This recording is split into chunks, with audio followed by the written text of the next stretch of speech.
বাঁশবেড়িয়াতে একটি বিখ্যাত জায়গা হলো হংসেশ্বরী মন্দির।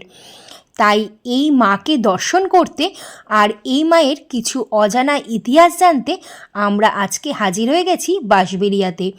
তো জার্নি গাইডের একটা নতুন ব্লগেতে তোমাদের সকলকে স্বাগত। দেরি না করে ব্লগটাকে শুরু করে ফেলি। হাওড়া বা শিয়ালদা থেকে যে কোনো কাটোয়া লোকালে করে তোমরা কিন্তু এই বাঁশবেড়িয়া স্টেশনে চলে আসতে পারো। সেখান থেকে তোমরা টোটো পেয়ে যাবে এই মন্দিরে আসার জন্য। আর তোমরা যদি গাড়ি নিয়ে আসো তাহলে কিন্তু বাইরে পার্কিং এরিয়াও আছে, সেখানে তোমরা গাড়ি অনায়াসে রাখতে পারবে। 1799 সালে রাজা নৃসিংহদেব রায় এই মন্দিরটি স্থাপন করেন। 1802 সালে দ্বিতীয় তলা নির্মাণের পর এই বৃহৎ মন্দিরটি অসম্পূর্ণ রেখেই কিন্তু রাজা মারা যান। এরপর ওনার দ্বিতীয় স্ত্রী রানী শঙ্করী 1814 সালে এই মন্দিরের বাকি কাজ সম্পূর্ণ করেন। 70 ফুট উচ্চতা বিশিষ্ট মন্দিরটি তৈরি করতে খরচ হয় সেই সময়ে 5 লক্ষ টাকা। মন্দির তৈরি করতে উত্তরপ্রদেশ থেকে পাথর আনা হয় আর রাজস্থানের জয়পুর থেকে কারিগর আনা হয়েছিল। কার্তিক মাসের অমাবস্যার দীপান্বিতা তিথিতে এই দেবীর পূজা করা হয়। সারা বছর মাকে দক্ষিণা কালিকা মতে পুজো করা হলেও এই দিন তাকে তান্ত্রিক মতে পূজিত করা হয়ে থাকে।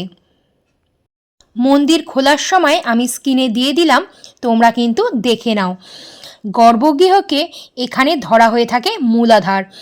এইখানে সহস্রদল নীলপদ্মের উপর রয়েছে অষ্টদল পদ্ম, তার উপরে ত্রিকোণবেদী রয়েছেন মহাকাল, আর মহাকালের হৃদয় থেকে উঠে আসা দ্বাদশ দল পদ্মের ওপর এক পা মুড়ে শক্তিরূপে বিরাজ করছেন মাতা হংসেশ্বরী। দেবীর মূর্তি নিম কাঠের তৈরি, মহাকাল কিন্তু পাথরের তৈরি। অমাবস্যা রাতে দেবীকে এলোকেশী রূপে পূজা করা হয় আর সন্ধ্যা আরতির পর মাকে সোনার জিভ ও রূপোর মুকুট পরিয়ে দেওয়া হয়। এই মন্দিরটি কিন্তু প্রায় 200 বছরের পুরনো মন্দির। এই মন্দিরের বিভিন্ন ইতিহাস জানতে পেরে আমাদের তো খুবই ভালো লেগেছে। তোমাদের কেমন লাগলো তোমরা কিন্তু অবশ্যই কমেন্টে জানিও। যদি ভিডিওটা ভালো লেগে থাকে তবে একটা লাইক করে দিও, আর যারা নতুন বন্ধু তারা কিন্তু চ্যানেলটাকে অবশ্যই সাবস্ক্রাইব করে দিও, কারণ তোমাদের এই সাপোর্টটা আমাকে মোটিভেট করবে পরবর্তী ভিডিও বানানোর জন্য। তো আজকের মতন ব্লগটাকে এখানেই শেষ করলাম। আবার দেখা হবে তোমাদের সাথে পরবর্তী একটা ব্লগেতে। তোমরা ভালো থেকো, সুস্থ থেকো আর সাবধানে থেকো।